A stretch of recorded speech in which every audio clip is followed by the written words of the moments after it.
Hey guys, last few hours of 2025, and I won't be sharing my New Year's resolutions today. Not because I don't want things to get better, and not because I don't want and don't believe in improvement, but because I don't believe resolutions work. In fact, I think most people already know that they don't work, and every year the same pattern tends to repeat. Big promises, bold statements, strong intentions, and then life tends to happen. And because here's the problem.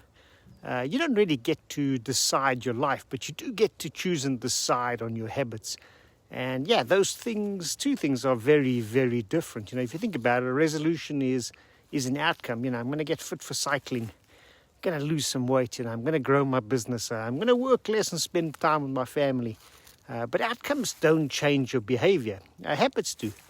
And, the most resolutions tend to fail because they skip that part that actually really does matter. It focuses on what do you want and tends to ignore how you're going to become and who you're going to become that person that goes out and gets it. And here's the uncomfortable truth. You don't raise the level of your goals.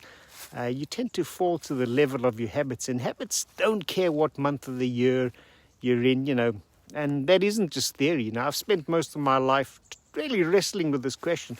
And, I'm not naturally disciplined. I'm not someone who wakes up excited to do difficult things in the morning.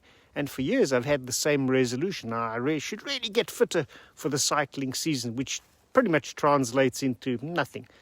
Because getting fitter isn't something you do. It's just something that happens after you do something else consistently. The breakthrough for me wasn't deciding to be healthier. It was deciding what my day would look like before it had a chance to negotiate with me. I don't need motivation. I need friction to be removed. So I stopped asking, how do I feel about this? And started asking, how do I make this unavoidable? How do I make it a must? That habit became the goal, not the outcome. Once that clicked for me, then everything seemed to have changed. And that, it applies far beyond the gym and cycling. It's in business. It's exactly the same. Most business owners don't fail because they lack ambition. They tend to fail because their habits don't support their outcomes that they say they want. They say they want to grow, but they don't have a habit to review their numbers. They say they want to scale, but they don't have a habit in the business of working on the business and not in the business. They say they want less stress, but they have a habit of reacting instead of planning and executing. The resolutions all sound good. The habit tells the truth, though.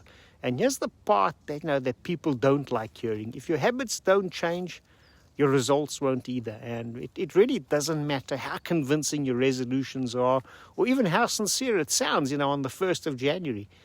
Because by February, I promise you, your habits will have quickly and quietly taken back control. And that's why most people feel frustrated with themselves. They think they lack willpower, which they don't. What they lack is structure. They keep trying to decide on their outcomes instead of installing habits. And habits aren't about the discipline, they're about the design. Because, you don't raise or grow in your business because you want it badly enough. Your business grows because you've built days that make progress inevitable. So, if you're thinking about 2026, here's a better question. What do I want? And ask yourself, what and who do I need to become every day, every week for that outcome to become unavoidable? That's the real work, because once the habit is in place, the results become boringly predictable. And boring is good for 2026. Boring habits create extraordinary outcomes. So skip the resolutions, decide the habits instead, because your life and your business will always be reflected on what you do repeatedly. Not what you promise yourself once a year. And that's it for me. So I wish you all of the very, very best new habits in 2026 and hope to see you all around. And enjoy. Thanks.